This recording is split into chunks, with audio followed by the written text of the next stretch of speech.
Hello, everyone. Welcome to VR Verdict Podcast, episode 144, our weekly podcast where we talk about everything VR. I'm PJ. I'm Wookie. We're here to share VR with you. So, Not yeah, you. we haven't done an episode. We're still transitioning our space to a new platform. Things have happened. So we can do mini shows here yet, so that's what we're doing. And this week we're going to talk about some PSVR2. Yes, indeed. So it's been out, I don't know, as of today, it's like a week and 2 days, 3 days, something like that. How many hours would you guess that I've had that headset on my head this week? Pushing 60. You're very, very close. I don't have an exact total, but just going off my streams I've done and guessing on the other part, it's right around 60.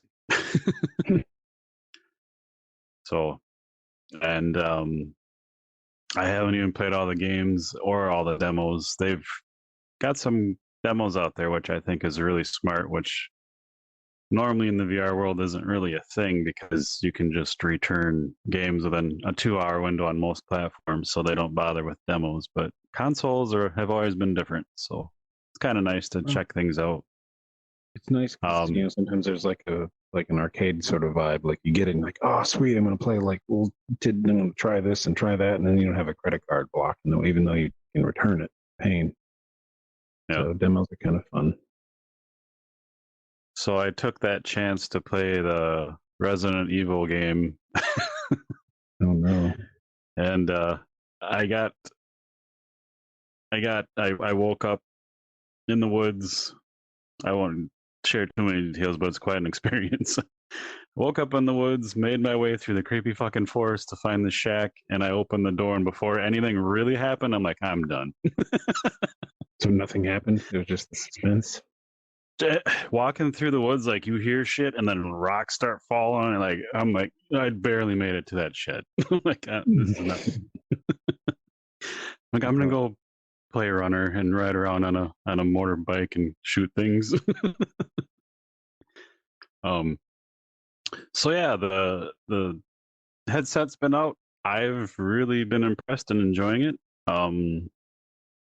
It was, it comes out at $550 for the headset.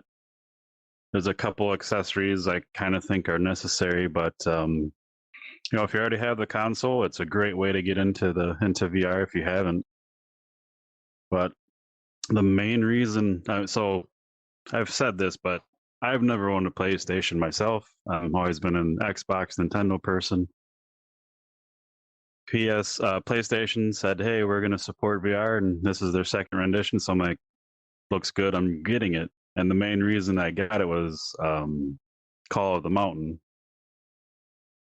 And I was excited for that, and that's probably been and not that it's bad or anything, we'll get into it, but my least favorite, less time spent in game so far. Interesting. Some people are like, that's all they do, and it's the best thing ever, and climbing up to the top and the mountains and stuff is the bee's knees. Yeah, so it is gorgeous, and it runs amazingly. Like the first 10 minutes are fucking awesome, but I am tired of climbing up this mountain. And I've seen the comments like, well, the name says it all. Like, no, it doesn't. It says Call of the Mountain, not Climb of the Mountain. Yeah. So, I mean, you have a dwarf game called Call of the Mountain, and they'll go in the mountain. They don't climb it. Like, again, I'm going to finish it. And there's like fighting and stuff, but mainly you're just climbing stuff. And I love climbing in VR, but only like when it makes sense. Like, there's a ladder, I should be able to climb that, or whatever it might be. I don't mind a little climbing, but it's like half-hour climbing, 5 minutes of something. Like, and again, it's gorgeous and it's awesome, but if you don't like climbing, beware. I mean, I can see that if you just want like a different type of experience. Just climbing, there's games that are just about climbing in VR. Yeah. So like I get it, but if you're expecting they've set expectations for something else, it's like weird.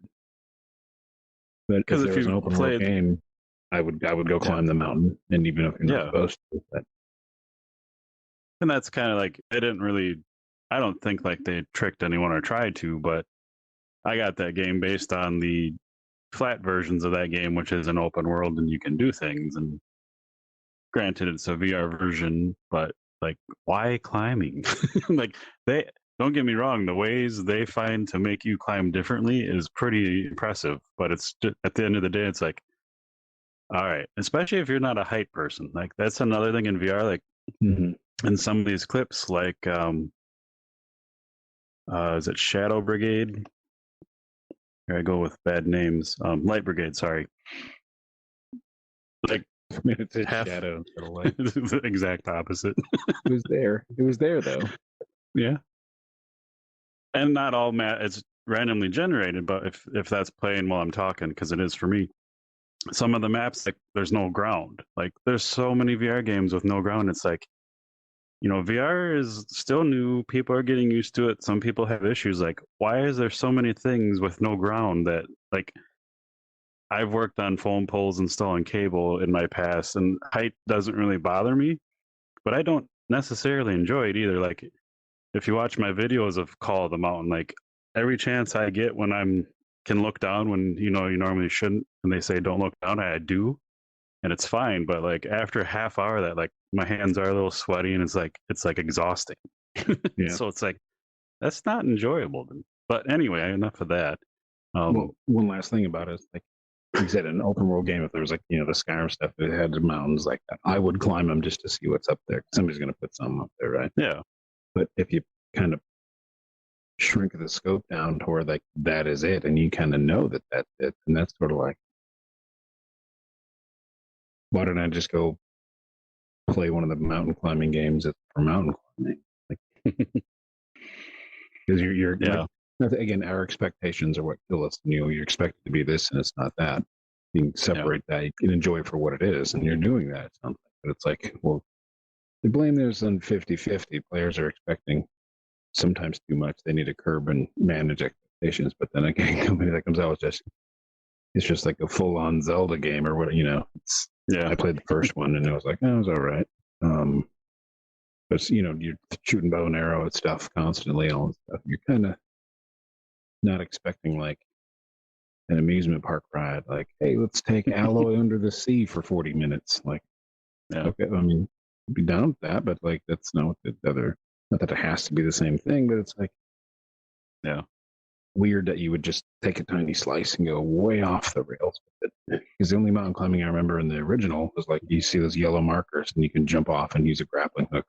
When you can never hmm ever use grappling hooks anywhere else, it has to be there. And it's like, okay. yeah. There is a Somebody like good amount of climbing in the flat games, but that's not the base. So that was kind of, it's like I said, means to an end, yeah. yeah. The opening 10 minutes are amazing, and the combat is really quite fun. So it's like, why did we focus on this? Yeah. My only other Seems like thing, a and shame. again, game is beautiful, runs great. I still recommend it. Just be warned that you're going to be climbing a lot. The way, I don't know if the team is newer to VR, but like the button choices and things, like, it's still not super VR friendly. Like, one of the ways to climb, after a bit, you build pickaxes and you climb up. But if I come to a gap to jump, I swing my hands like this and I jump, and that's cool. And then you go flying at this wall, and then if you have those pickaxes, you can pull them out from behind your back and grab them. Otherwise, they have, like, you have to hit A and X, and that brings up a radial wheel for each hand, and then you like pick items, and it's like that's gross in VR. Like, some of the choices are weird, but again, overall, like, I still recommend it, but just kind of odd. Because if, like, right now I'm watching the opening 10 minutes, Oh, I see and you're on a people boat, pedaling the boat. and that fucking gator, multiple gators come at you, like, it's pretty fucking cool. And then you're I saw somebody underwater. that I assumed was trying to help somebody off a bridge. Like the Yeah, guy's like hanging a bridge and just gator comes and takes him. Yeah, that yeah, one. Yeah, yeah. It's I still recommend it, but just be warned, you're getting what you're getting into. It's pretty sweet, but it's a lot of climbing.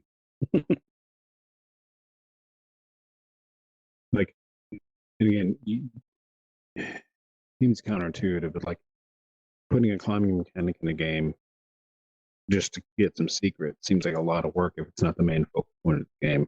But like, if you had like a dungeon game, there's been some dungeon games you climb around and you get up to another level. If it sets up a new way to play a level and you don't have to, you're not supposed to, whatever, and you can kind of feel like you're sneaking around, that makes it worth it. More work on the dev. That's like 2% of the gameplay, but it makes it feel more genuine instead of like climbing as the activity. Like if you didn't buy a mountain climbing game, guess what? You have a mountain climbing game. Oh, hey, there's the clip of the gator on the bridge. Bam. And that's kind of, I think, part of me is like, there's so much awesome, beautiful places to explore. Why am I stuck on the rocks? But yeah, it's still pretty good. I don't know how, I haven't looked like the runtime or playtime. $60, like it looks worth it. But again, if you're not into climbing, you might want to wait for a sale. But overall, I think everyone should give it a try. Just maybe not at $60 if you don't like climbing. And that's Well, another how long thing. is the game? Is it like a full game, or is it like a smaller, like And because I don't have PSVR2, but like a lot of VR games are like $30 because they're smaller. Is this not smaller? Is it like a full length game just about climbing the mountain? I don't know the runtime. I didn't look it up because I try not to spoil it for myself. If I remember right, I thought I saw somewhere like a 6-ish hours or so. Is that worth $60? I think overall, if you don't mind the climbing, it's definitely worth it. But like I said, if you want to check it out but aren't into climbing, I'd wait for a sale. I'm not like the time frame. I mean, I know it's a different thing. I don't want to say like I don't want to pay the devs. I'll pay people what it's worth, but it's like a 6-hour game. Yeah, doesn't sound like it's worth $60. You can go get like a 90-hour game. Not that you like every game has to be 90 hours and shoved full of Ubisoft Assassin's Creed map style stuff, but like 6 hours. The story's good. Like I would like right now. I think I've played, like I said, I've played the least amount of every other game I've played on the headset. I think I'm like 2 hours in, and I'd say it's like a 7 or 8 out of 10 if you want to throw a number at it. But just the climbing, like anything else, would be like I'd probably still be playing it like right now. And that's one thing. I don't have a calibration for like what makes a VR game worth a certain amount. Because again, Flag Games have kind of chiseled it into like, I paid $60 and got a 6-hour Xbox game. I'd kind of be like, oh fuck. Yeah. So I don't know if it's different with PSVR2. And that's what I'm kind of like you said, traditionally VR games have been on the cheaper side, and that's kind of I've been doing VR so long now. Like I'm used to those price points. So like when traditional flat games come out, like Hogwarts Legacy, that's like an $80 game, and that I had to like convince myself. I'm so glad I did because that game's amazing. But like on PS5, you have that kind of same thing. Like games are like $40-$50, and it's like, okay, how do you quantify that? Yeah.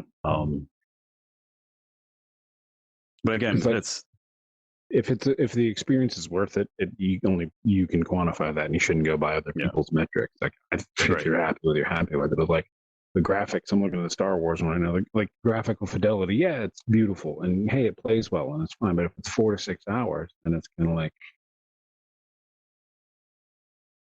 there are games out there that are way longer, way just as enjoyable with like a lot less time spent on the graphics. And I know some people are like, oh, it's like a potato. But like if you shed expectations and focus on the experience, comparison is the thief of joy most of the time.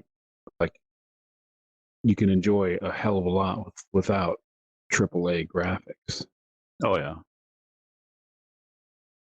Yeah, it's for me And it's always like gameplay. Like if it's fun, I don't care what it looks like. Yes, great graphics help and I take screenshots and all the pretty mhm, games I have. And that's like half of my playtime, but I'd get that completely too. Because I mean, when you see something that looks good, it's like, holy shit, that looks crazy good. But then it's also like a lot of those games that get in there and like, oh, like I haven't jumped back into Cyberpunk 2077 since launch. I'm waiting to because I just need more, I got a lot to look for. But like, I want to see what they've done to fix it. But it's also like that game looked fantastic, and I was playing it for a while, but then it started to creep in. Like I was playing for like I don't know 15, 20 hours, and it started to creep in. Like nothing really seems connected or whatever. Um, and it was weird. It wasn't what they were sold, so I was kind of like, I'm gonna wait. Um, yeah. but like the graphics, like I don't know, like PSVR2, some of those games, Horizon Call of the Mountain looks fantastic. But if I bought it again, I would have to try to separate those expectations. That'd be like 6 hours of climbing a mountain. Mm, like maybe there's more later. I don't know because you said if you haven't played it, but it's like, and I'm not saying I wouldn't like the game. I haven't played it, but I'm just I'm still trying to gauge the feel of like, Yeah. yeah, games are expensive. They should be expensive if they're quality. Like I mentioned something on a Twitter thread of somebody's like, oh, games are going up $70, and it's like, well, I wish they wouldn't, but if the artists and the people doing the work are getting paid, that's great. Because I remember being, I don't know what age we were when Mario Kart on the SNES came out, but seeing that at like Kmart for like $55 or something was like, oh, Mm-hmm. like an insurmountable thing. And like with all the other inflation, games are still like $59.99 most of them, and like that one Yeah. was $60, and they're still $60, and it's sort of like, holy shit. Regular Nintendo games were normally 65 back in the day. Think about that. people don't people are forgetting how to look back and like say, this is how it was, this is how it is. I'm not happy with how things are going, or maybe things, are going better and I need to shut up. Like different things. They're not looking back and remembering that. They're just taking what they get now. But I still want to quantify that stuff because like I could buy a PS5, PS4. I mean, if I could find them, I could have the new Xbox, new P. I could do all that stuff, and I don't really mind or care. But I just don't see like I'm trying to look for value based versus time, and like the amount of fucking fun we've had in VR without paying another $1,200 for the stuff, and then full priced games for 6 hours of things like you know Pavlov and things. We played the hell out of that stuff. I think Pavlov stopped updating other things to focus on their PSVR game. Have you played that? No, again, so here's where like the headsets, I think it's great and it's bringing VR to a whole nother, PSVR 1 was the Yeah. best selling VR headset because of the console base. Mm-hmm. So it's doing a lot of good there. But like me having most of these games already, it's hard to justify. Like Pavlov, I think they're charging 30, maybe even $40 for it. And it's like, I have two versions of it already. You're right. I can't do that just to check it out. And if the dev gave me a key, yeah, I'd definitely swing in there. But like, and I never asked yet, but I can't justify that. But having said that, I did redouble buy Runner and Star Wars Tales from the Galaxy because that Star Wars game is probably my second or third favorite VR game of all overall personally. Runner, you know, we get free games and stuff from devs, and if I really like it, I'll still buy a couple Mm-hmm. copies. We'll give keys out. So I had no problem paying $15 for that game because that game, if you've seen my streams, like I fucking love that game. It feels Mm-hmm. great. It's fun. I've gone through. I haven't even beat it on one headset yet. So I'm level 6. I just beat the train yesterday, and the next level is fucking hard, and I love it. But it's puts you like, the adopters. It puts in that weird spot. Like what's all these games that are out, they've called like enhanced and they've added. Like if even with Demio, if you saw the clip there, it looks so much better than it does on PC VR, and it's like how the like.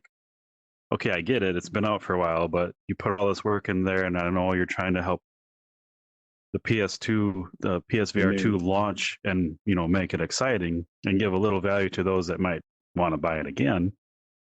But it's like, are you going to go back and update the PC version? Like, because 3 games are like that. Like, they look so much better than they do on PC VR. It's like, that doesn't make sense. With those, it's always curious to me, like if they updated the graphics specifically, or sometimes consoles are just more dedicated hardware, and they're just sometimes better. Like you can crank a PC, but you got to have like this big of a PC to get the same kind of performance. Consoles can sometimes just seem like they're just tight. Yeah, and that's when we get back up and running. I want to have some of those devs in here and kind of ask those questions, because I'm curious too. Like, did you redo everything, or is this just like a console trick? Because like we've played a lot of Demio, we've had them on the podcast a lot, many variations, and I booted up not expecting anything different. I'm like, it looks almost like a pretty much new game. Like it's that much better looking. And if you're watching, I apologize for my racing clips. I noticed this while I was streaming. I start shaking my leg and bouncing the headset. I see that. Is that what's going on there? Yeah, I tried to find clips. These were the prettier clips, and I'm like, I don't want people to think that's a VR thing. That's just me having fun and being excited. Are you shaking your leg to music, or are you doing that like fidgety twitchy thing that I slap you for? It was music. Okay.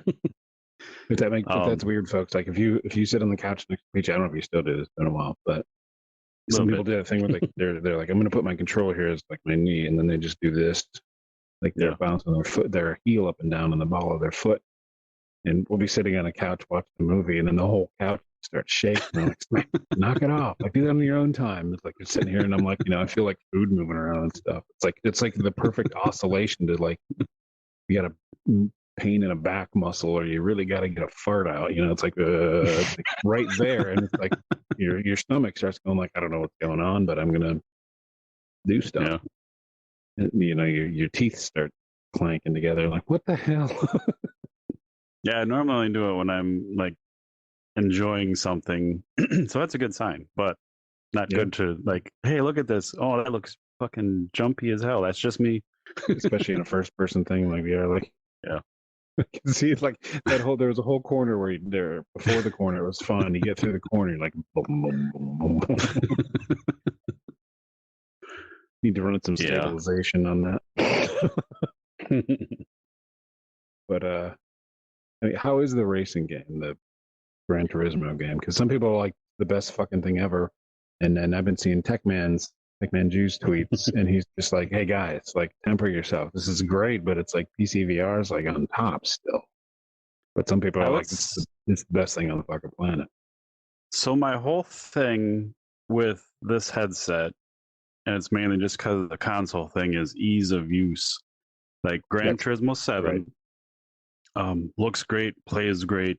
It was a flag game that they updated and brought VR2, so it's not as pretty as Project Cars 2, which we've played. But you remember trying to pop into that, and like the menus and buttons and all that, like that's gone. Like you just hop in and go. Like, so it looks great, but it's not as beautiful, but it still looks pretty damn good, and it's like smooth as butter. And that's, I mean, you can't ever have everything, but like PSVR2 added, Project Cars 2 has VR, billion cars, billion tracks. We want to pick like a specific type of car and a specific track. That is kind of a clunky mess. But once you get in the race, it's fine. So I'm glad they have updated their VR controls. Do they have the same amount of options? Like you can choose a car, choose a track, or is it just? Yeah, it's same amount of options. I mean, because this was a full, like their main racing game, just like Forza is for Xbox. This is Sony's version, so it's all there, and you can do all of it in VR. There's no like some of those games that went from flat to VR on PC. Like you got part of the game. It's the full game.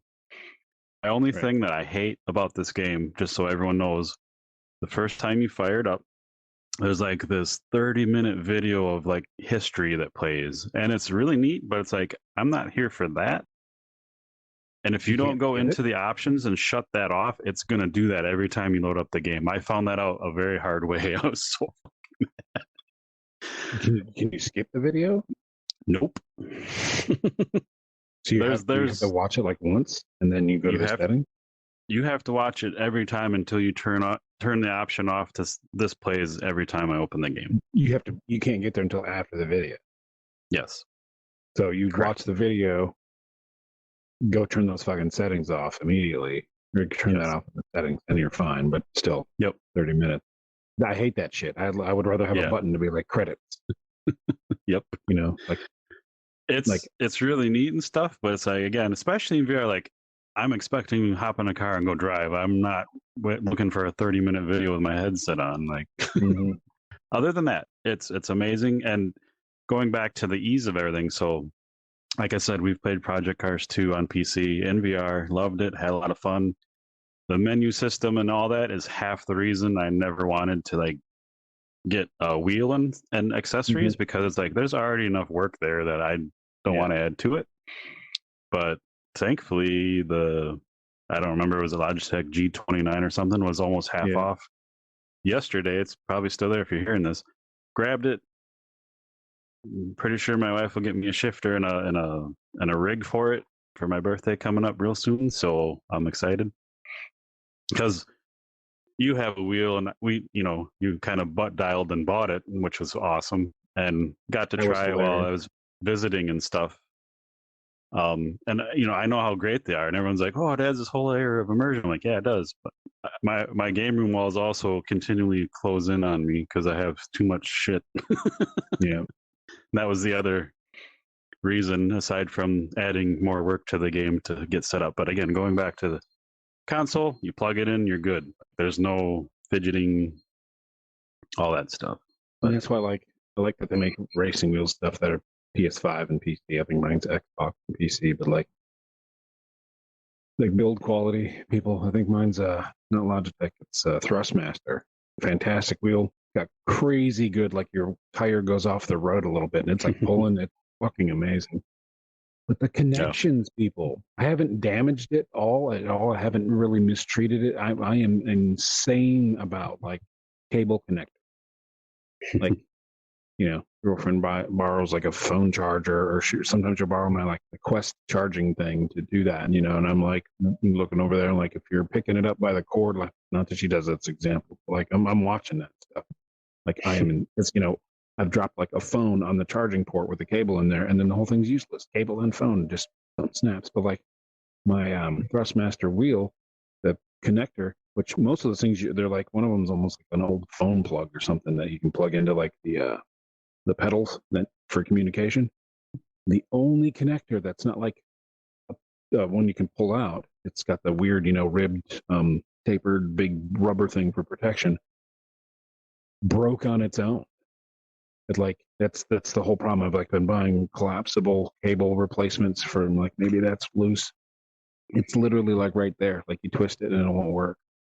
So I have to tear the thing apart and solder it back together. It's like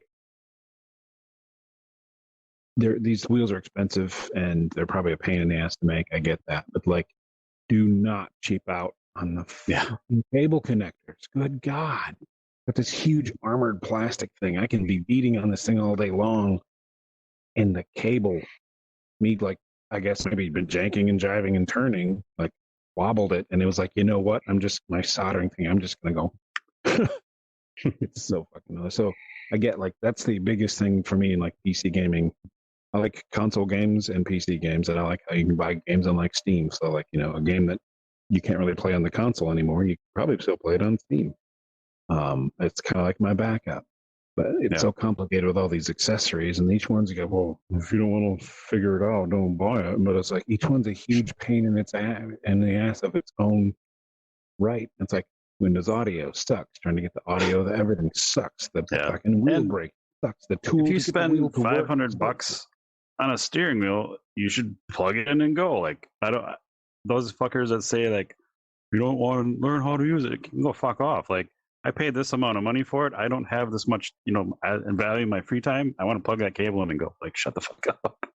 Right, but it's like And again, I understand like if this wheel is older, you can't support stuff forever, but the software for the wheel is like named the same as some components of Windows that deal with controllers.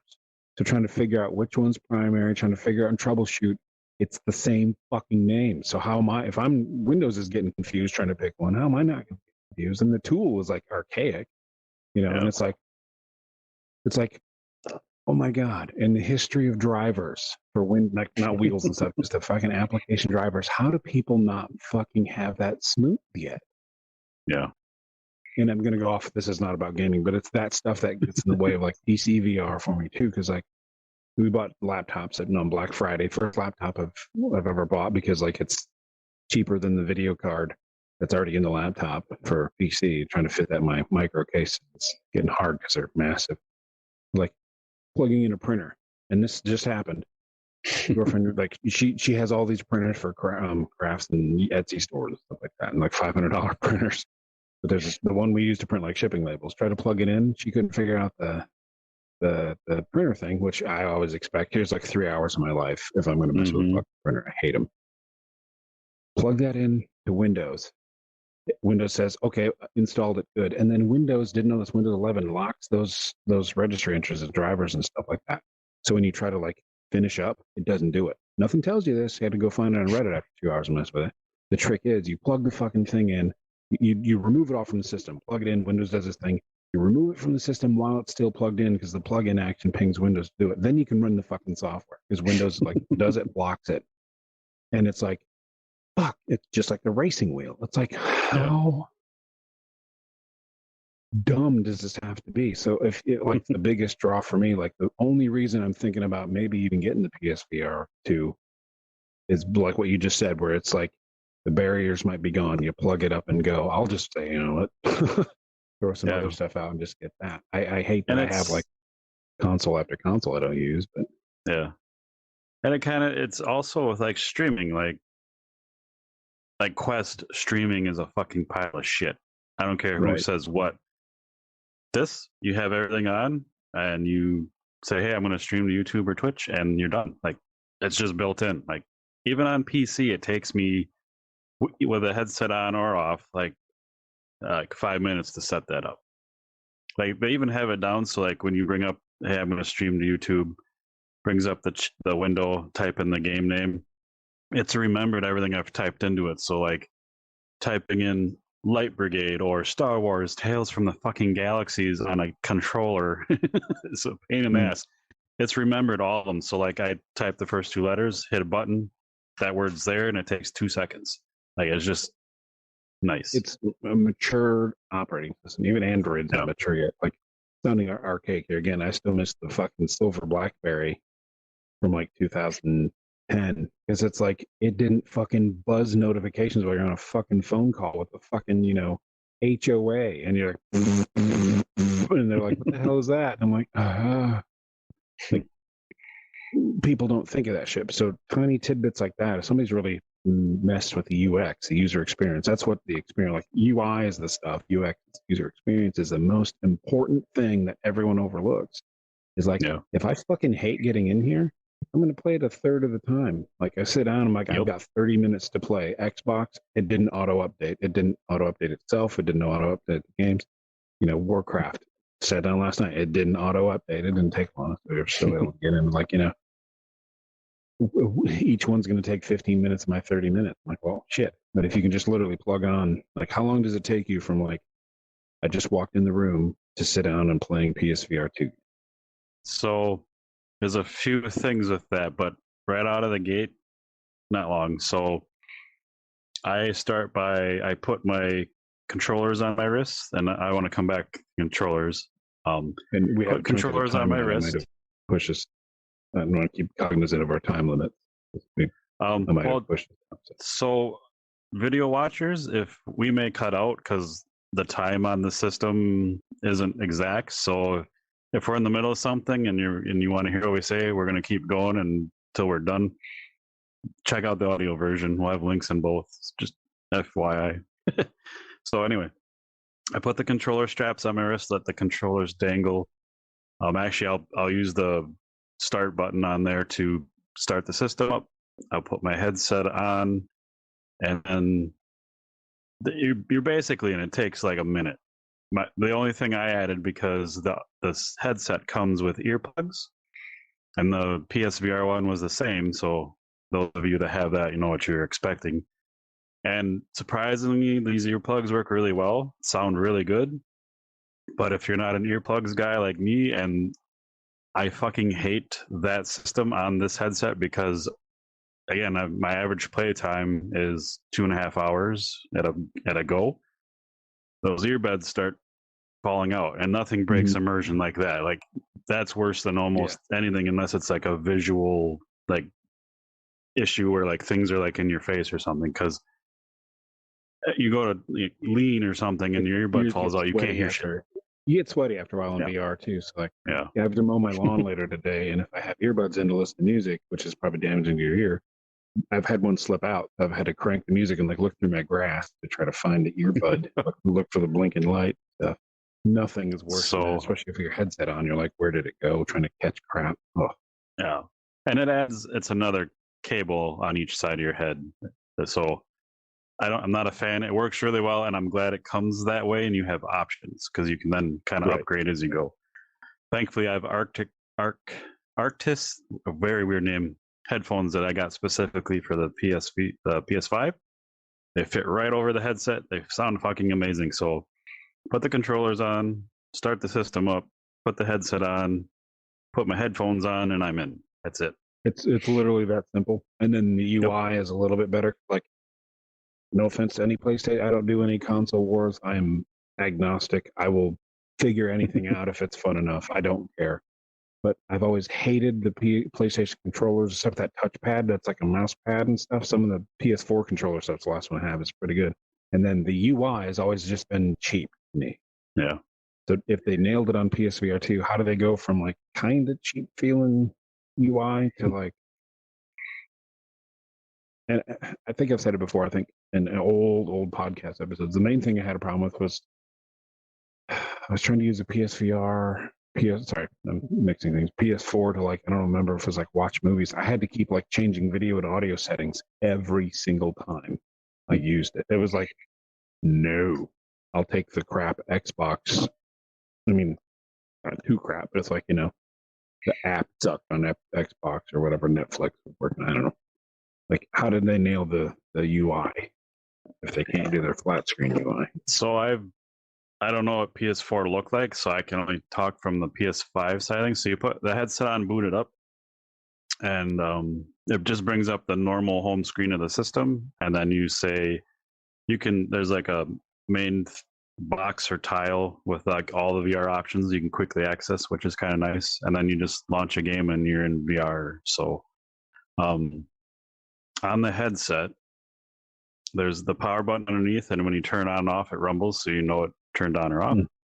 There's another button which by default goes into pass through, which is really nice. And when I'm talking about this headset, I've never tried an Index or a Pico 4. I've only tried Rift CV1s, Quest 2s, Quest 1s, PSVR 1, PSVR 2. So the higher level headsets. That weekend I first tried VR was an Index with this giant paddle. No, that was a HTC Vive. Yes, the Vives. Okay.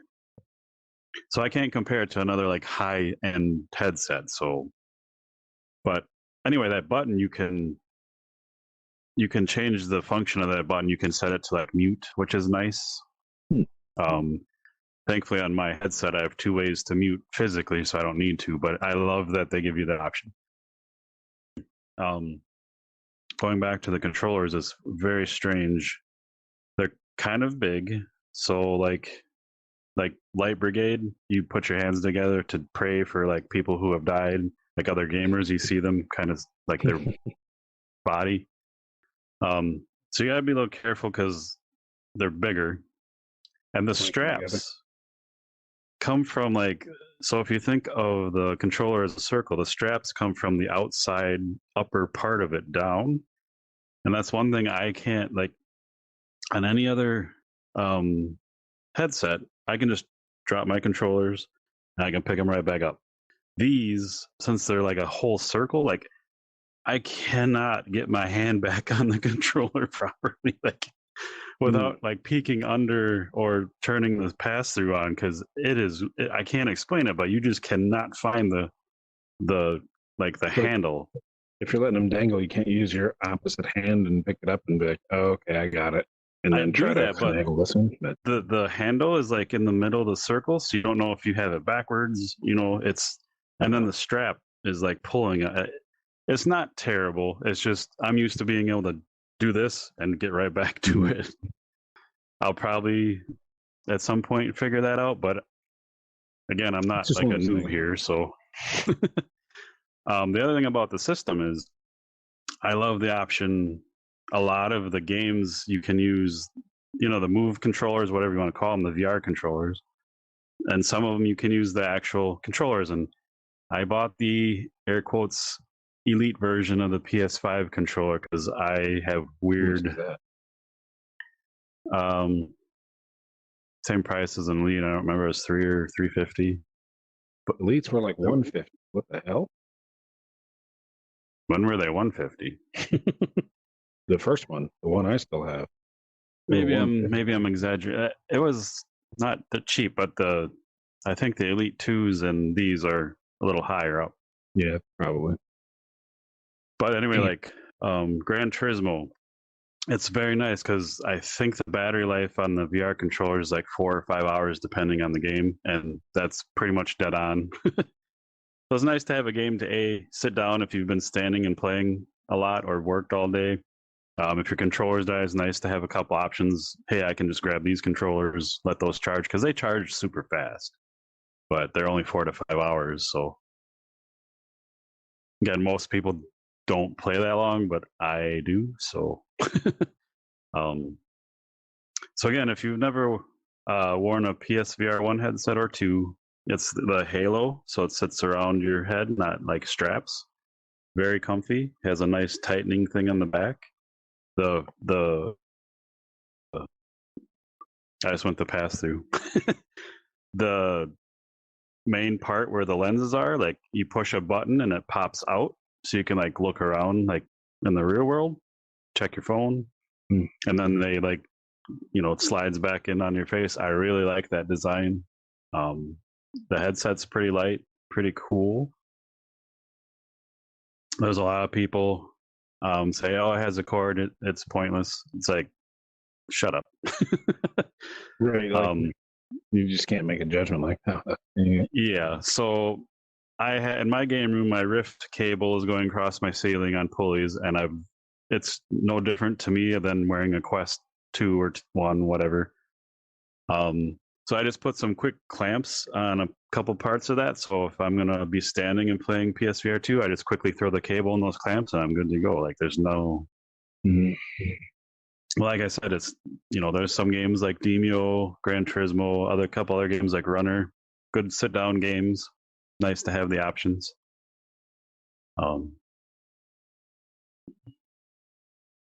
Otherwise, what else was I going to say here? I do love that you can fully get into the headset without turning a TV on. And another really cool thing, since the lenses are so clear and all that, PSVR1 did this, but the lenses weren't super clear. So like if I want to play a flat game, I can play it in my headset, basically on a movie screen. You can fill up your whole view, like swinging through town as Spider-Man, even though it's not VR, but it's like fucking huge. Like it's pretty fucking cool. That's why you can play any game with your headset on. Yeah. I really like that. Because normally when I play, I have hue lights, so like even if it's pitch black, like my room looks like a freaking rave or something. Sometimes you don't want to bother other people and light up the whole house with that, so you can throw the headset on and get the same thing. So that's really nice. If you guys haven't tried hue lights, I haven't. My video card went a little wonky. I haven't been using them, but like in one of the coolest moments with like having your hue light synced up with your game and stuff was like the Division 2 when you first get into the Capitol. You're walking through an area and there's like red lights on the ceiling going like blink, blink, blink, blink, like going back the way you're walking. It's coming at you, but it's just ceiling light. But then having them like continue to blink, like over your head and everything, was like the coolest thing. Yeah. That's just one tiny thing. When the explosions are hitting, that shit's great. But yeah. I don't know. Does it compare to VR? So if I'm not playing a VR game, if I'm playing anything flat screen, I almost have to have the hue lights on. It adds that much ambience to it. My favorite thing is in like Assassin's Creed or Skyrim or something, when you're going through a tomb or like cave dwelling or something, and you pull out a torch and the light that just follows, like, it is so fucking cool. Yeah, it's really neat. Highly recommend it. So yeah, overall, I don't know how long we've been talking, but I've really been enjoying the headset. I've played it a ton. I haven't had any really major issues. No Man's Sky got an update, and Wookie and I played it, and I was in the headset probably 8 hours that day. Yeah. We busted out the whole Utopia expedition, and we took a break at some point, I think, but like almost one sitting. Yeah, and I didn't have an issue aside from the game was having some updated issues, but they released a patch, game fixed it. So. Good. But the headset, so no weight issues, no heat, no overly sweaty. The only thing, and I'm kind of a greasy bastard, like my skin's oily, so the part that kind of sits on your forehead is kind of like, I don't know the material, but it's like a soft plastic rubberish type thing. That's the only issue I have, and I'm gonna try wearing something on my head just because, since it's kind of a halo effect over time, because like you said, you kind of sweat and get warm. Like my gaming room's kind of warm, unfortunately. So if you're watching my videos, probably every half hour, you'll see me kind of just raise my headset back up. I mean, it's not bad at all, but it does kind of go down, and I have it tightened properly and all that. But I think if I just wore like a skull cap or something, I wouldn't have that problem. I think, and I don't have any hair on my head, so that doesn't help. So normal people probably wouldn't have that. That's why I have those balaclavas. To get a sweat wicking balaclava pack, this black and brown pack. Those work really well. But I have long hair, so then like my headset, the rift was real bad about it. So like I twist my head and it'll just like spin along, like it's sitting on the hair, and then the hair is like moving. The balaclava fixed all that. But yeah, like heat hasn't been. I mean, when I take it off, I kind of feel it, but it's not overly hot. Like I think the Quest 2 I'm wearing right now is a lot warmer and heavier, and it's not even that heavy. So yeah, the headset's great. Like it's light. It has this weird like accordion light plastic light blocker that really does it. Like there's no light if you have it on properly, and it's adjustable to anyone's face because it's that really light plastic accordion material, so it kind of flexes. It's really, really cool. They have right here on top on the left, there's it's a radio dial to do like the sharpness and all that, and the eye spacing. They have a really good app that pops up, and since it has eye tracking, which we haven't talked about yet, it tells you like, hey, I see you're looking straight ahead. This is what it should look like. It lines it up and makes it like perfect. Eye tracking is, when the first time you experience it, it's fucking weird. So I can call the mountain. If you have eye tracking on, you can just look and tap a button, like the pointer will go where you're looking, and you can get through menus, and it's very nice. It's much better than laser pointer options, which I have nothing against, but in some games they are quite hideous. But it's really cool. And then trying to think a couple what other games, how they use the eye tracking. I don't know.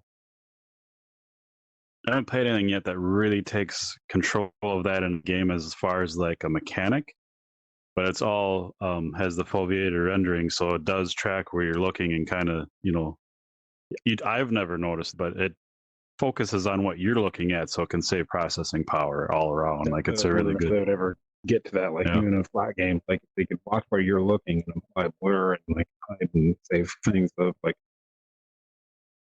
some games have like the focal depth and it freaks out and everything just starts changing. Yeah, but if they gotta get it to exactly the pixels you're looking at, and then everything kind of change, and that would be pretty cool. Yeah, it's kind of creepy at first, but it's really cool at the same time. I don't know. I have zero idea of how that even works or what's really controlling that. I haven't looked at it at all, but it's weird. But I dig just good cameras. I think they've had those for handicapped people, or like I have to look at. They can, they've had that for a long time. Nice. But I think it's big, expensive equipment. Yeah. So yeah, overall, like in your face. Oh, go ahead. So now it's in your face. Yeah, that was the only last thing I really had to say anything about. Is like the lenses are like right next to your eyeballs, and again, I'm a greasy bastard, so I have to clean my lenses off a lot. If you're normal, you probably don't have to worry about that as much. But I have glasses on, so would that be a problem?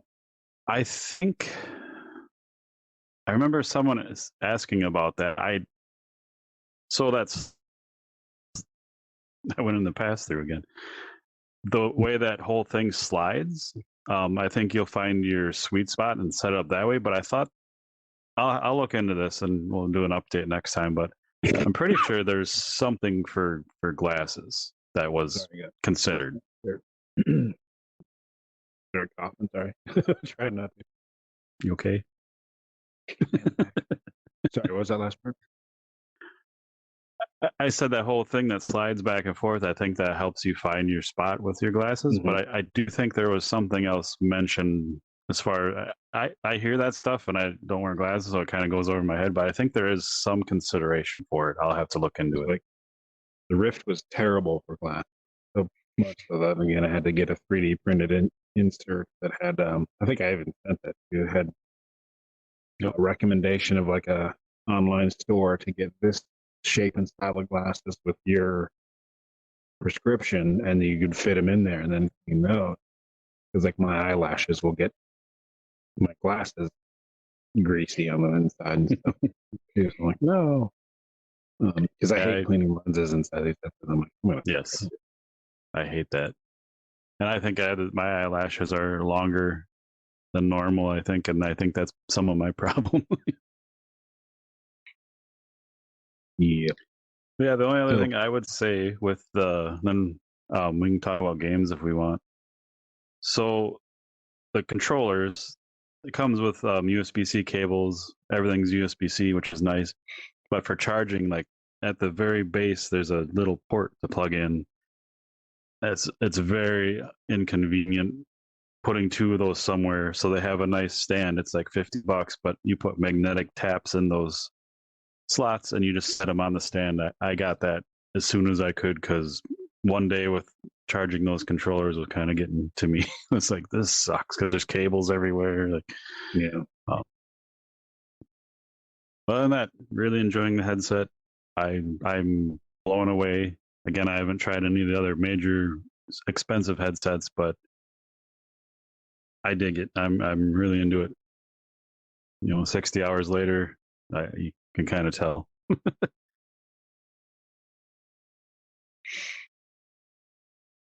They also, I'm again in the past I've been more Xbox, but Sony is really, really leaning into VR. Like there's like at least I think it's like 30 or 40 games available day one, and they have like 100 in the works just on their side of things. Plus they're helping.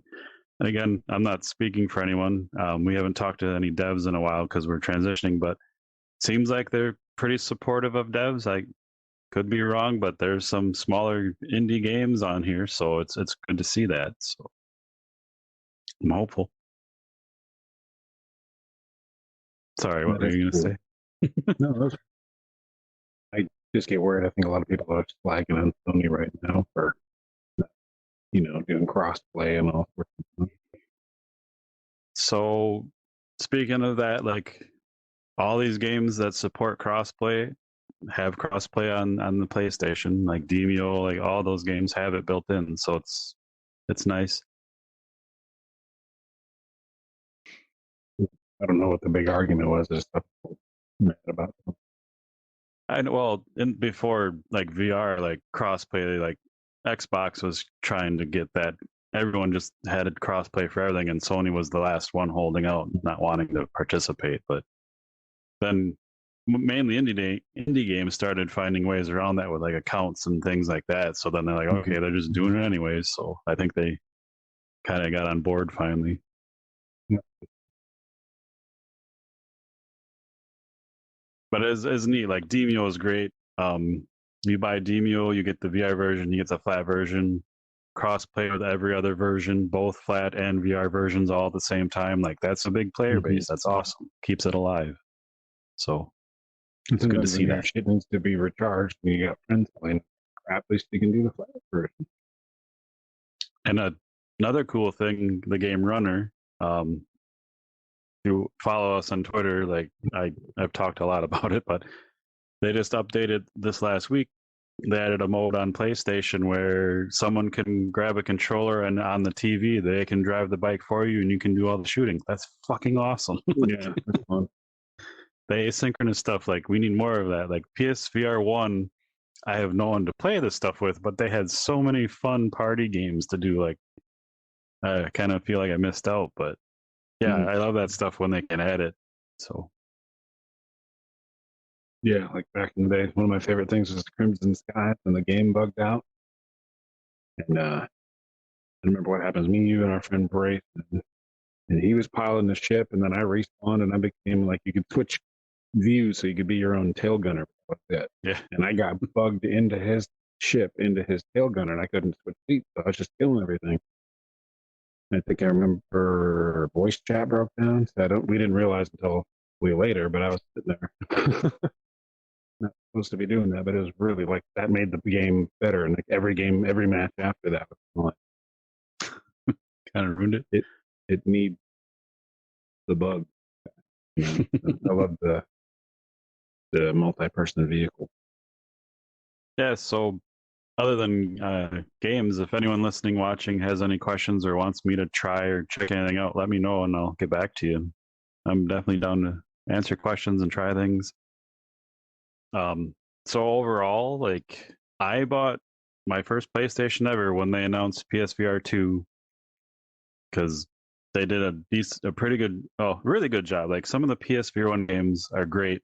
The controllers were garbage, but the games were awesome. So I bought a PS5 at launch, just knowing PSVR2 is coming. Like I said, first PlayStation console ever, so like that's how much I dig VR. So I'm happy to see it's working so well. I hope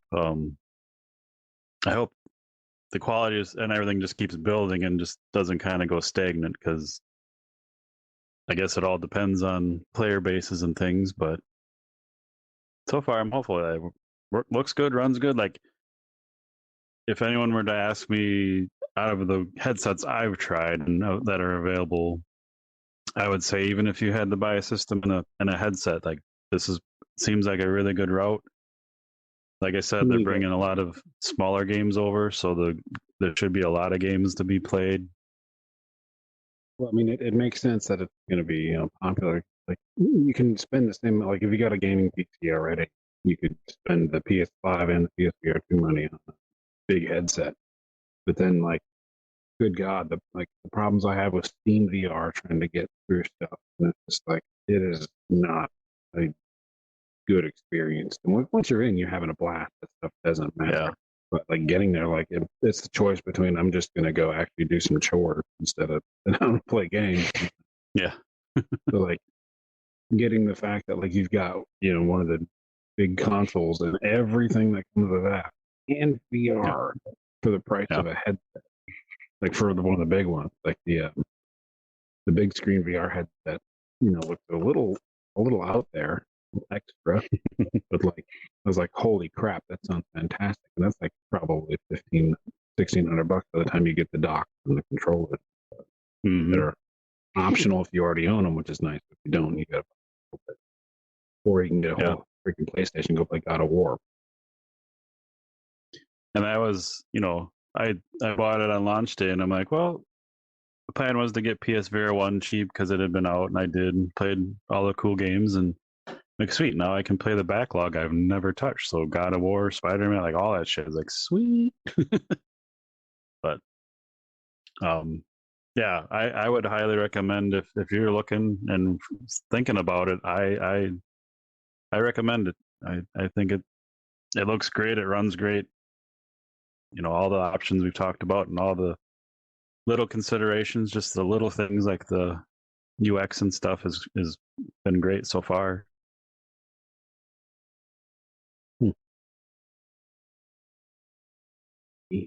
Because it is tempting for me to get it, but I'm so changey and a lot of other crap to do, and probably not.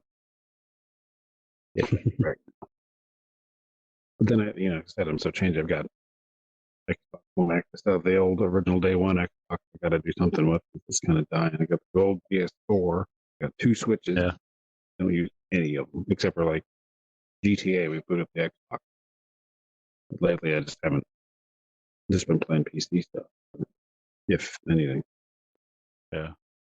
It was funny. My previous spouse had one of the day one Xboxes we had, Xbox Ones, and that thing's been dying for years. They don't play it a lot, but then that Hogwarts Legacy came out, and I was like, "Hey, you're gonna love this. You gotta check it out." I didn't. Didn't concern me, so it went over my head. But I forgot that all the release dates were different because they did, next gen, which current gen now. Can we start calling it current gen? It's been 4 years, 3 years. I don't know. What are you referring to? Like next gen is the Series X? Yes. And the PS5? Yeah. So though they focused on those, and then for like the older systems, they're coming out in like July because they're trimming the game down and making it work. But I'm glad they went the route they did because that game is gorgeous, runs great. I love it. It's easier to clean stuff up than to start adding and improving. Yeah. Make the game work the way it's supposed to. So she's switching jobs and had last week off. She's like, I really want to play that game, but I can't wait till July. So I let her borrow one of our Series X's, which is like me handing someone one of my children because I don't have children. I don't remember why I was saying that, but it's just kind of funny that it happened.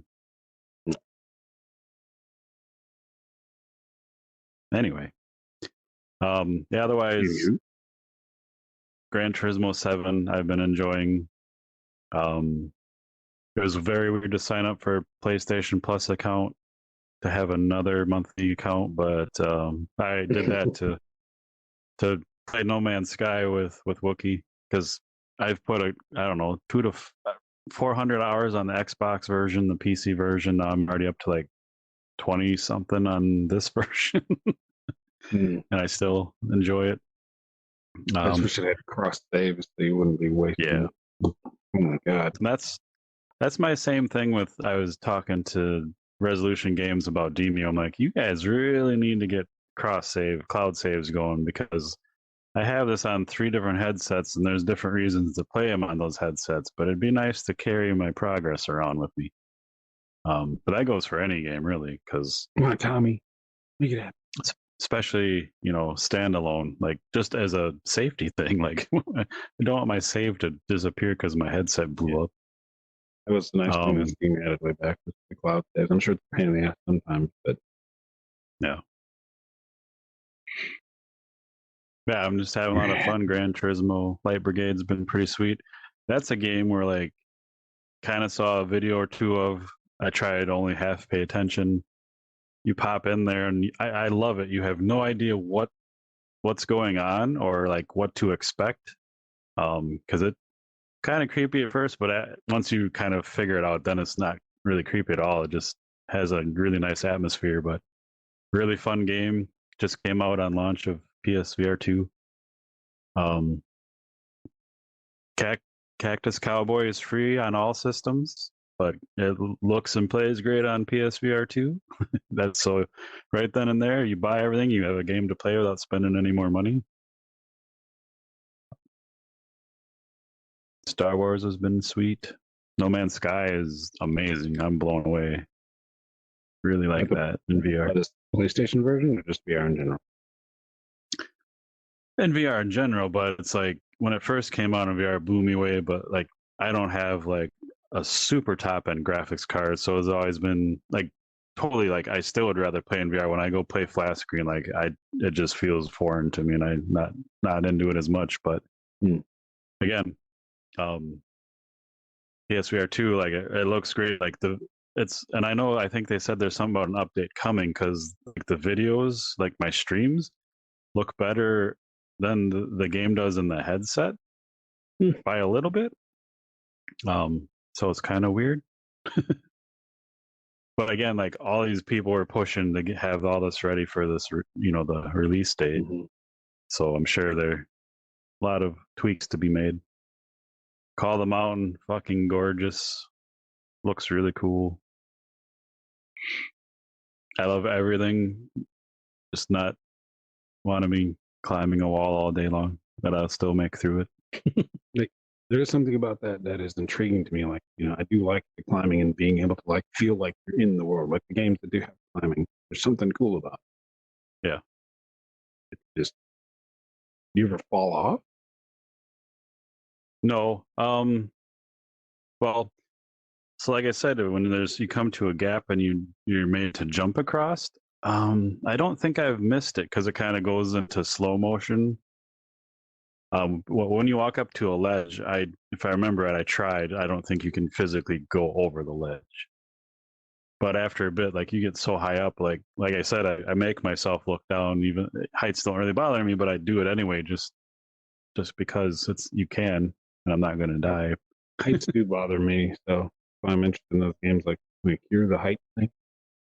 Like I don't know if I'm afraid of heights. I don't really go up on heights, but it's like definitely like the back of my knees feel weird. So when I like see I said, heights things, it's like that's weird. I used to work and be in height places, like, and it doesn't bother me at all. But it's still some games, like it's still like you get a little sweaty, and my knees haven't ever like shake or got weak, but my palms always start to get a little sweaty, and it's just like that's where it's kind of exhausting. Like, okay, enough. Like, yeah, it's just weird. Like I have really high ass feelings. So like when I fell through the ceiling last year and almost died, but like looking up at the ceiling, thinking like I got to go dust a cobweb 30 feet up. Like why do they got to make these cathedral ceilings? Like so unnecessary. You have a whole other room up there probably. It's like you got like brooms with like microfiber cloths with hair tie rubber banded on it and trying to do stuff. Like when I can look up sometimes, and if I think about climbing up there, is I don't get weak knees or anything like this. The back of my knees get like a weird twinge. Like if I see something in movies and see certain movies, certain games, and it's like I look up at a tree and think like I climb that. It's like just a little buzz. Like no, it's just your body saying, "Hey, remember, be safe." But that makes me want to be like, I don't listen to you. Yeah. So the only other thing I can really mention, so I only played PSVR2 the week of launch. Probably for the first 5 days, I put my Rift on to play because another PC game came out that we've been talking to the dev with. Played that. And then, Quest 2 right now for this, like it does feel like you feel the difference when you go backwards, right? Like it's like, yeah, this is heavier, and I feel like the what am I looking for? The view, like I see more black now, which you don't really notice once you're doing stuff, but when you're thinking about it, the Quest 2 seems claustrophobic. Yeah. So that's good that they have the hardware kind of expanding the experience, and not just like we got to sell a VR headset. They're like making it better. The only thing that, like I said, for the Call of the Mountain was, and I don't know if they've ever done a VR game, is just some of the menus and buttons are like, that's a very strange choice. Why aren't we're in VR? Why aren't we doing it this way? Again, not the end of the world, but like the system and the headset, everything's really good. Like it's not like they've gone backwards or just stayed there. They've moved forward with most things. in your opinion, is PSVR2 the headset they kind of beat now? Because not just because it's the newest one, but like the experience, like is that much of a jump? So Because somebody was like, I've got a decent PC, not sure if I can run VR, and I feel like getting into VR. What would you recommend to this? so to me, like standalone's great. There's only like 2 or 3 titles that are like major full, like air quotes, Killer full app. games Oh, compared to like traditional full games, if that makes sense. So I would say if you already have a PS5, just get there's that one. you can't beat PSVR2 right now. Like with all the things coming, like I said, it seems like they really have a lot of things planned and stuff like that. And even And the if you don't have quality, a PS5, like the Quest and the standalone is great, but the only thing it I would has really going say, for it is no cable.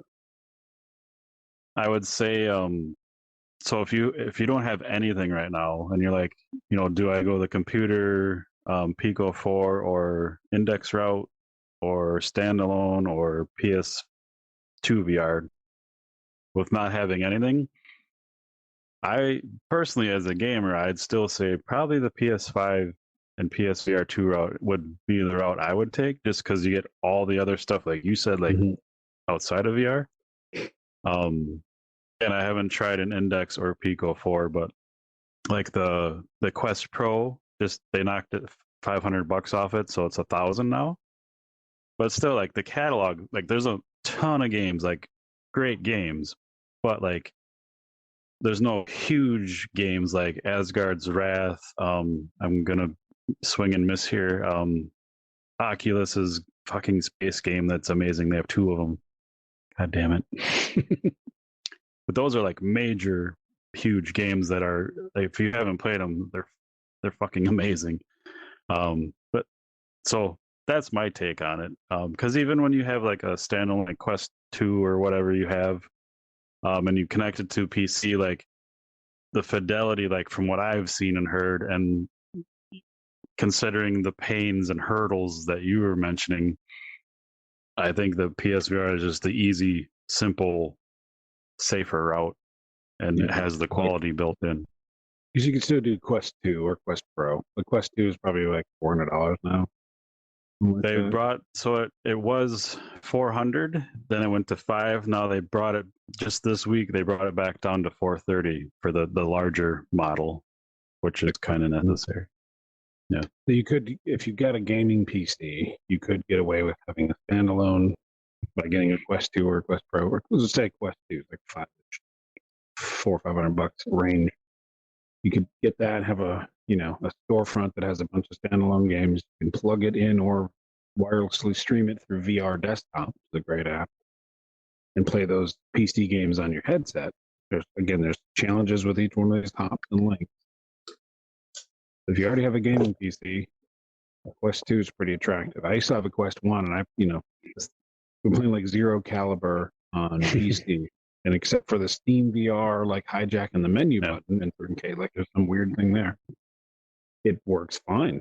And it's gorgeous and great. And this is on, I don't remember when I bought the Quest 1, whenever the hell that came out, it's still running. Yeah. And it's fine. Like it is just fine. I'm sure the other ones have bigger, better, whatever, but it's like for the cost and the time in this, and I don't like e-waste and shit. Like it is fine. It is a VR experience that didn't have without it. Fun. Yep. And you can have a ton of fun playing the game. But that's where if you already have a gaming PC with a decent card, then you can spend $500 and get Oculus Storefront or Storefront. Fuck it. I'm just keep calling Oculus Storefront, and the whole Steam category or catalog. Mm-hmm. Sorry, the whole Steam catalog. You can just plug them in and play them. If your PC can play them, you can Steam the headset. Or if you didn't have a gaming PC, then you have the PSVR2 because it's 5 something for the console, 5 something for the headset, and arguably a better, without the gaming, a better experience from start to finish.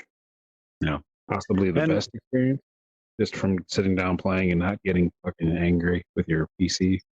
Yeah, and there, it's all in how much space do you have, are you someone that would enjoy standing up for a couple hours to play something? Because that's a thing too. Like at the end of a workday, like I I don't feel like standing up and playing a motion heavy game in VR as much as I love them because I do.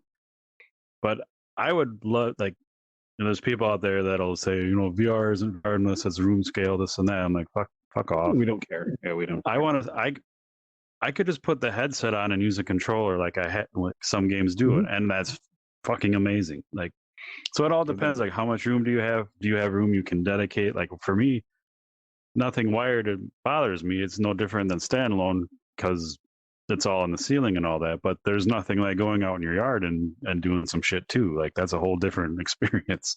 Yeah. But I mean, there's all those personal considerations. Yeah. That if you're like nobody's even thought of that yet, and you say like you can dedicate your entire garage or a whole living room. Like I don't have a whole living room. I live in a fucking apartment. No.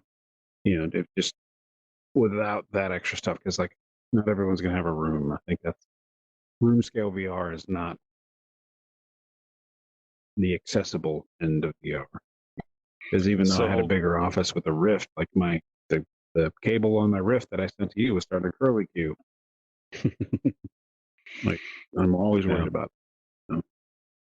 And the other thing is, shit, I lost it. Fuck. That's a good point too. It'll come back to me. Oh, yeah, I'm just gonna say it's kind of it's hard to say like it's been out a week. This is what you should buy, but overall, fuck, I lost it. That was what. You welcome to the podcast. You got it. You lost it. Yeah. Okay. I was just trying to get at the point. Like, yeah, you can't. It's only been out a week, but I mean, we kind of know what games do, and all that stuff. And it's kind of like there's nothing waiting in the weeds to say, "Oh, wait, we were completely wrong." I mean, it can run the game, flawlessly, without you having to do much. Mm-hmm. Like, I mean, how are they going to?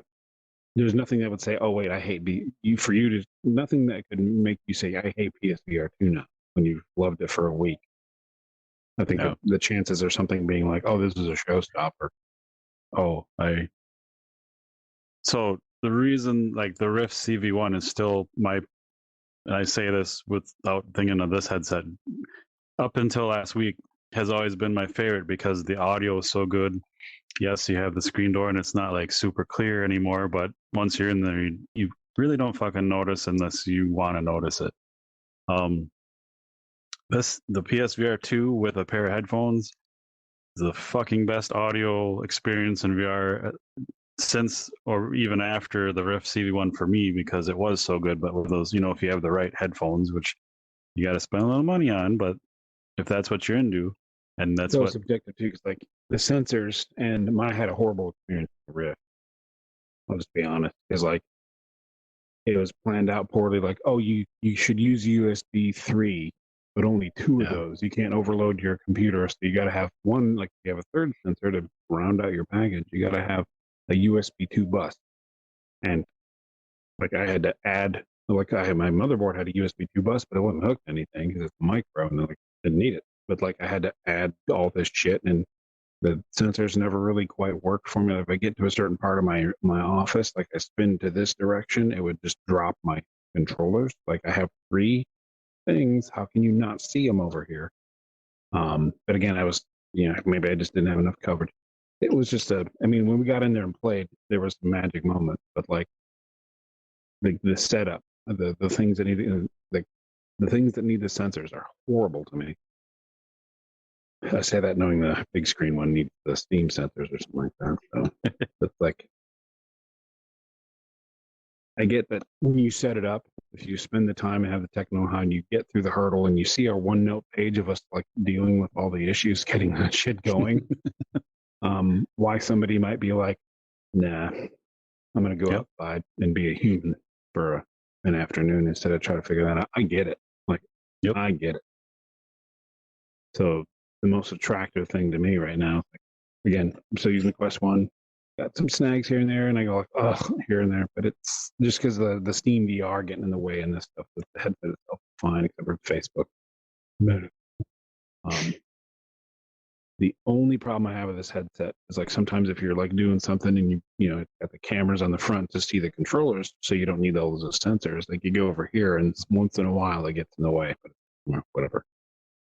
But I think PSVR2 sounds like unless you already have a massive PC and a bunch of room. Well, and here's the issue with PCVR. Like standalone came out, everyone's focusing on that, and yes, that's been driving people into VR, and that's where the money's at. So yeah, the devs should go there. But now it's like the PSVR2. It's, if I may be wrong, but I think it's the first VR system that has like HDR built in, and it looks great. Like no one's making anything for PC VR. Well, not no one. I'm sorry. There's a lot of you devs out there. Don't get mad at me. I apologize. But the main focus is on standalone up until PSVR2 comes out, and that's kind of why I like it, because I'm PC VR.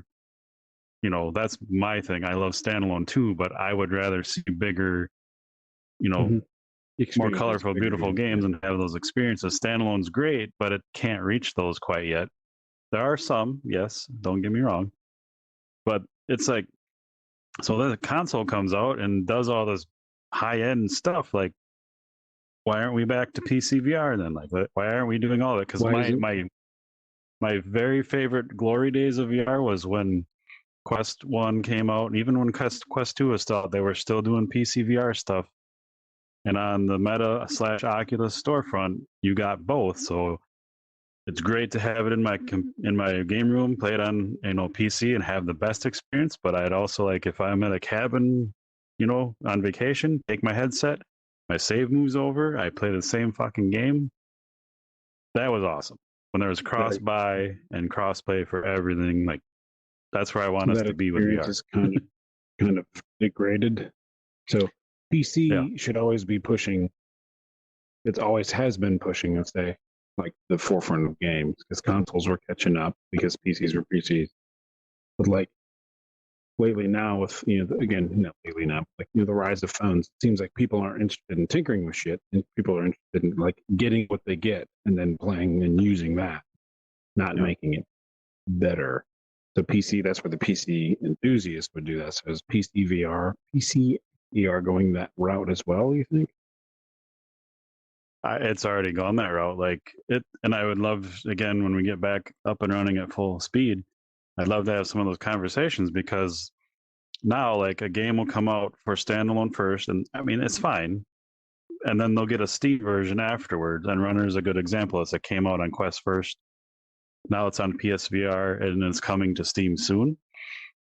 And there's nothing wrong with it. I don't care where it comes out first, as long as it comes out to everything, if possible. Again, every dev story is different, and we're here to support devs over everything. So, but now, like, even though there's a Steam version, which is PC VR, there is no other version on the Meta store. So if I buy it on Quest in the past, like you get both. Yeah. But they don't even make a version. Like it doesn't even exist. But it's like, well, it's on Steam, so what does it really take to have it on that too? Because I would rather, for streaming and what I enjoy, I'd rather play it on PC VR. But if it's on Quest 2 only, it's okay. It's fine. But with the Oculus stuff, the Meta stuff, seems like since they don't really have a PC headset that they're supporting anymore, why would they care? They're keeping that storefront alive until people don't have those headsets, and then Well, I mean, there are some devs that Resolution Games is one of them. They do awesome. They make all their games cross-buy for all, like on Meta at least, but it's on all platforms and all cross-play. But they're still one of the few. There's a couple out there that'll still make it for Meta PC VR, so you still get the cross-buy stuff. So it's not like it isn't an option. It's a dev choice. And again, I don't know what all is like, what it takes to deal with Meta on those things. I've heard many things, so I'm just saying, as a consumer, that was my favorite time of VR. Like cross by everything, I got it. I could play it however, wherever I wanted. That was awesome. So yeah, I hope we at least shared some things and answered some questions. Again, send any questions our way. I'll check anything out. But yeah, I'm enjoying myself. Sounds like I PSVR2 is the shit. I mean, really. Without again, no skin in the game. I'm just saying, like, yeah, if I, why not? Let's say I'm the type of person who, like, I played the first Horizon whatever game, Horizon Zero Dawn, and I was like, I put it down. And I played Ghost of Tsushima, which PJ can attest to my love for all things that game does, and represents. And I still was like, I'm gonna put this down for a bit. Never went back to it yet. It's hard for me to keep interest in stuff like that. That's the bar for me spending tons of money. I mean, I shared on Twitter a couple times. I bought a fucking katana this week, so that's how much I like that whole aesthetic. Didn't need it; it's just pretty. But like the amount that I change gears all the time, how many more stacks of consoles do I need? I'm still kind of waiting to clean my brain up a little bit if that's going to happen, to see like what do I need to stop and take out to be able to be me, and like where does the game stuff fit in? I have no idea, but PSVR 2 is starting to look pretty fucking cool. Just like I said, from the racing thing, it's like I love my racing wheel, but do I want to sit there and keep it running? Like I want to be the dude that can fix everything and keep it running, but I also I know I'm the dude that doesn't have time to do that right now. So I get nothing. I have junk. It's like, damn it.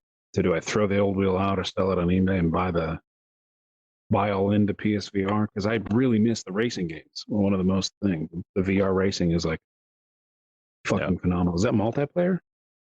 Yep. So like in my situation, so I've got a PC that can play it. I got a wheel that I need to repair. I've got a stand for the wheel. The clunkiness of the Project Cars UI in VR. No offense, they ported a PC game to VR and you have the same menu. That'd be horrible. I get it. Like in all that, do I spend $1,500 getting the PSVR2 racing stuff set up, or do I just buy one wheel and hope it works? But then that would force you to use the PC one if we were playing together. And that's why I got it, because I can go either way and it's fine. But it's really hard because, like, especially in your scenario with, limited time and however long that may last, like you spend $1,500, like how often do you see yourself playing it type of thing? Like I can't answer that. What is it worth? Like where I've kind of built my life around, like PJ needs his playtime and it needs to be equal to or more than his work time, or he's a different person. So like I said, my normal average gaming time on PSVR 2 has been 2.5 hours. Like my average play time is probably 4 hours at a pop any given day. I don't know. So I mean, I get my use out of shit. So where like if you don't have that time, like if it's an hour a day, is that justify you? I don't know. I know you can't answer some of those questions, but it's just like I am also just fine just sitting with my eyes closed for 3 hours in a row too. So like I don't need any shit. But like with you, like we got into VR, we had a blast. You had more problems than I, like technical issues and things that just happen. It's kept you from playing VR as much as I think you probably would. So if you had the easy plug and play solution, would you play more? I would assume so. But then again, would you be happier during the gameplay? Yeah. Oh, totally. I wouldn't have just because sometimes it's like I've had to curb it down to 5 to 15 minutes. If I can't get in the game in 5 to 15 minutes, I'm just done. Sorry, I'm ruining everybody else's night if we plan to play together. But like, I'm not going to be any fun anyway. I guess it's just not, because I mean, if it worked yesterday, why the fuck didn't it work today? And it's just exactly. Yeah, the only qualms I would have is the cord. I'm not against corded VR at all. It's just I'm anal about those connectors, because if I fuck that up, the whole thing's useless. So it's kind of like I had the rigged, ceiling system too, and my cable for the Rift still went all like pigtail right at the connector there. And I was like, the hell? Because I mean, I would always like stop and like, hide in a corner or playing Pavlov and try to handle that cord if I felt it was getting weird, and it's fine. Like mine doesn't, roll with that kind of stuff. So I wouldn't want to fuck the headset up on that. So the standalone's been nice just to wirelessly stream from the PC. You can perfect that. That would be my biggest choice. Yeah. If they can unplug from the PlayStation and wirelessly stream to that headset, I don't think they could because they'd need the phone there, and which would make it heavier and hotter and all that junk. But if you could play all the games seated, again, I want to be standing up and active. But if you could play all the games seated, regardless, maybe that would push me that way, and I'd stand up a little bit, make it safer. And you can do that on any headset for the most part, unless there's a few games that are like 100% room scale only, which is cool, but not everyone has that option. Like some of those games, like my game room's decent size.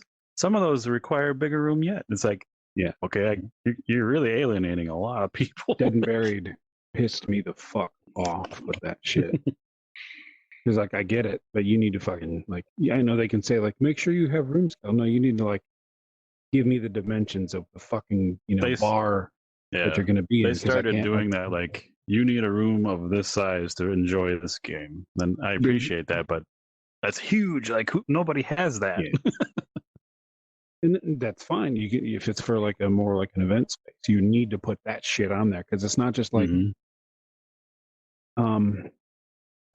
not that we're old people, but when people aren't expecting that shit, I know I wasn't. So like, it's akin to any other technology. Like when I get a text from somebody and the little text notification says like, has a few quick answer words if I don't feel like typing, like, wow, and I saw that or some weird shit. You show that to somebody who's not expecting that. Again, an older person, not saying we're old and everybody but like they're not going to know how it is. But when you say, yeah, it's got to be room scale. It's like sitting, standing, or room scale. And like, well, then I got options. But don't fucking lie to me and say that sitting also needs to be in a 13 by 13 room minimum. And be like, what does that make sense? Like that game pissed me off because you had a bigger spot and your sensors were better. My sensors stuck shit. I'm rolling there, running into my fucking couch, be like, it's not 13 by 13. And I mean, I'm just making that number up. There was no fucking like thing. Like, do I just return the game now?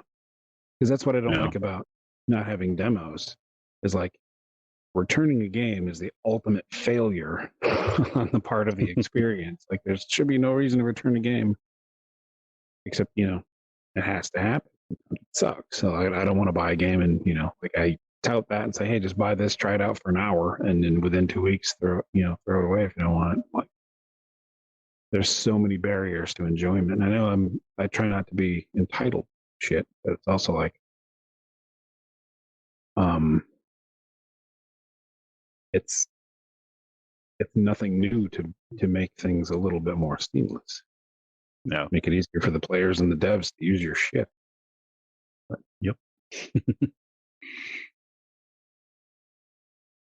I think standalone brought VR to lots of people's houses, and I get it. You just put it on and go for Nintendo style, group gaming, whatever.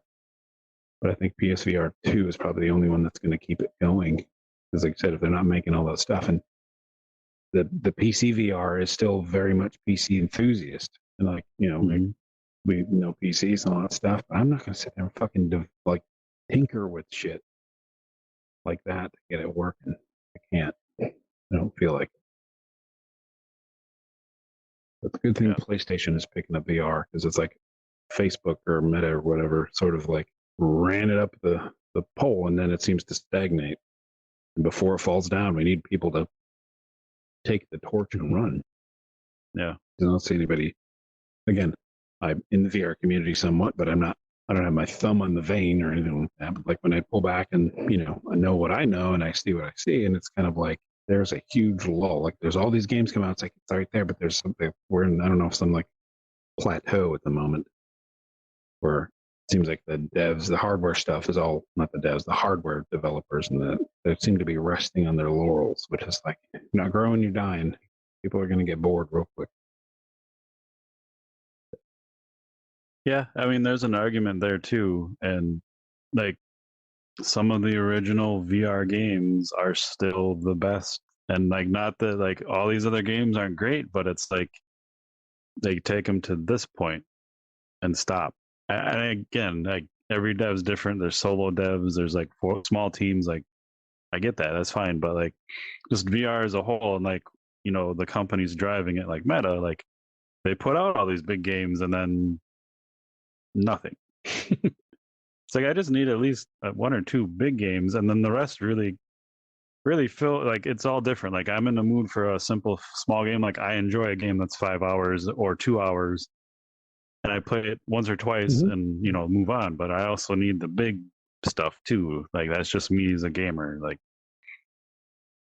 I find Yeah. indie games way more creative, and on a scale of fun, they're normally more fun. But I also need like the bigger games for like story and graphics and stuff like that as an experience. Like I like all the options. But I do think PS, like you said, Sony, like, and again, that's why I bought a PS5. I'm like, I'm supporting these fuckers. They're doing great stuff for VR in general, and really um, making it easy and look good. So Yeah. Good to hear it. I hope Xbox jumps on the VR headset family. see, and that's where like I'm an Xbox fan, but Microsoft drops things, picks them up quickly, doesn't give them like we. I don't want to start that whole conversation, but I Yeah. don't trust them, and they've been burnt on things, but it's kind of their own fault. It's just a mess. Like I was really honestly expecting and hoping for the ability to connect quests to like Series X and S's because they had partnerships in the past. They Mhm. kind of like they have Microsoft bought a bunch of devs that have VR knowledge, and it's like you got to be doing something with that, right? You're not just gonna let that go. That was my dream, but clearly that's not going to happen. So Yeah. that's why I'm like, fuck it, I will buy a PlayStation for the first time in my life, and let's have some And fun. I watched a video explaining some things about, mindset. And they nailed it with Microsoft because they like make some really cool shit, but it's Mm-hmm. always to compete with somebody else's really cool shit, which means the parameters of their object are already set. They're going to bounce around within those. Like the Zune to the iPod. Zune is way better. Fuck anybody else doesn't. Like I like the Zune way better. Again, that's ancient Yep. stuff now, but it was like didn't matter because they weren't trying to change the world. They weren't trying to evolve anything. They were trying to compete with one tiny thing over here. Well, way to go! You beat the crap. I was already somebody made something out of nothing. You made a better one, and nobody cared because Yeah. that's like they don't try to see forward. They don't try to like revolutionize. They just try to say let's compete. Like they keep doing that shit. Like make it better and then stick with it. Like the Xbox, you just pushed it until it was one of the top three. Do Yep. that with other good things. Like, come on. So Yeah. I don't know. It sounds like PlayStation's thing to beat if I figure out my stuff and going, do stuff like that fucking Star Wars game. Somebody on Twitter, I don't know if it was Tech Man or somebody else. I thought somebody showed side by side of like PC VR for the Star Wars game, and then the PSVR2, the PlayStation VR2, making it look like there wasn't shadows. Like there It was like, was only standalone, and like that game looks really good. Like it's great on the Quest. Like I played through it 3 fucking Mhm. times, DLC and all. Like But the one on your it's video great. here's got like shadows and shit. I was like, holy Yeah. crap. It's Like, a whole nother level, and that's the Demio was playing right now. And again, like the whole basement looks fucking different. and that But could be HDR, could be, the lack of the screen door, all those little things could add up in a yeah, tighter ecology or whatever ecosystem. yep. So, That's why I'm hoping those are the conversations again when we get back up and running and have guests again. Like I want to ask those questions. I want to hear about it. Like that's so interesting. Like does to me like PS5 has a good chance of bringing the the forethought of gaming, like VR gaming, from away from standalone to me. Like, I mean, you sit again, down into a competition's racing great. game. What's that? You sit it down into a racing game and play like, can you play that with other people playing the flat version of that racing game? Yep. It, barriers gone. You can just sit down and be like, holy shit. And then you're fucking one of the things I think I was tempting PJ with the wheel, because I'm sitting there while we're doing Project Cars. I'm sitting there screaming like a little girl because, like, in VR, you're right next to him. Like, we were looking in those old 20s racers with like the wheel. It's like a silver turd with the wheels on it, and you can kind of see them. And I'm sitting over here, and PJ's like racing. He's doing his top stuff, and because he's got a controller, and I'm sitting over here with the wheel that's like trying to fucking kill me, like a real car would be doing. And like, you feel everything on the road. I'm sitting over here screaming in a puddle of piss. Everyone else that's already playing that game with you is like, holy shit, well, I'll have what they're having, because that sounds fucking intense. Because literally it's the same experience, except for my wheel wants me to go into the wall, into PJ, and that happened a lot. And it's like, you never feel more closer to the road than you do in those type of cars like that, with that fucking wheel. So you take those barriers out, and then one person has that updated experience, the VR without the wheel. And you're like, holy fucking balls. I think PJ's probably gotten people to buy No Man's Sky VR, like, just because he's moving, he's like doing this, slapping people in the face. And like in the regular one, you just have your character's position, but in VR, your hands are free. Probably freaking everybody out. They're probably going to go look that up. Like, how is that guy doing like gang signs? Because it's funny, because I was just doing that again the other day, and everyone in the lobby was like, you'd see them, and then they'd start then doing their emotes, and I'd be doing all kinds. It's just funny. In the anomaly, PJ always gathers a crowd and everyone starts to do emotes, but he's just doing this, and nobody else can. It's a lot of nipple pinching. Yeah, doing that stuff. He's putting his finger in my gun's barrel, and it's so fucking funny. But just that, get away from those barriers. So I think PlayStation could be going to work that. Yeah. Again, the complexity of getting the shit set up to go for the PC and the wheel and shit that I've had. If you can literally just sit down and be like, get my wheel out of the closet and boop, without having to mess with drivers and shit. Like, if that wheel works on your PS5 and your PC, but the PS5 never goes like, I don't see a wheel attached. Yeah. Or you need to update drivers for this 3-year-old wheel. Guess what? Drivers are unattainable, and you got to go fucking everywhere to look. Like, no. Yeah. And the other thing is, like, and again, like Gran Turismo 7, for example, like you said, can you play with people not in VR and this and that? And yeah, you can. Games built for VR probably won't have a lot of this, but for those games, like, maybe there's just a night where, like, I don't want to wear a headset, but I want to play that same game, or like I want to show someone that game. Like, you can do that. Not that you can't share your screen, because that's another thing PS5 has, is you can share your screen right on the TV, and looks great, much better than like when you're playing PC VR and you do that. It's like in that little box. Yeah, and it's like really weird when you see that stuff. If it looks like a good representation, that's cool. That's why in Runners, someone now can drive your motorbike for you while you're shooting, because it's the normal game. So there's a lot of cool stuff to do with that. So yeah, I'm genuinely excited to see what happens with a lot of stuff. Again, like Runner, not so much an indie dev. True and Pixel has made a lot of games, but they're a smaller team. But the creativity and the stuff you can do, like, that's always important too. And that's, again, why I love the indie dev games and smaller games, because there's way more creativity. But then, you also want the big experiences, like we mentioned. So I'm excited. I think I've been having fun, and so right now, like, we have a Series X in the living room. It's like, okay, if there's a lot of party games coming out, does my PS5 go out there instead as a family console? Like, because Beth will play stuff aside from VR, like. You've always been the one that has like 3 of every console. Like, find another one. Yep.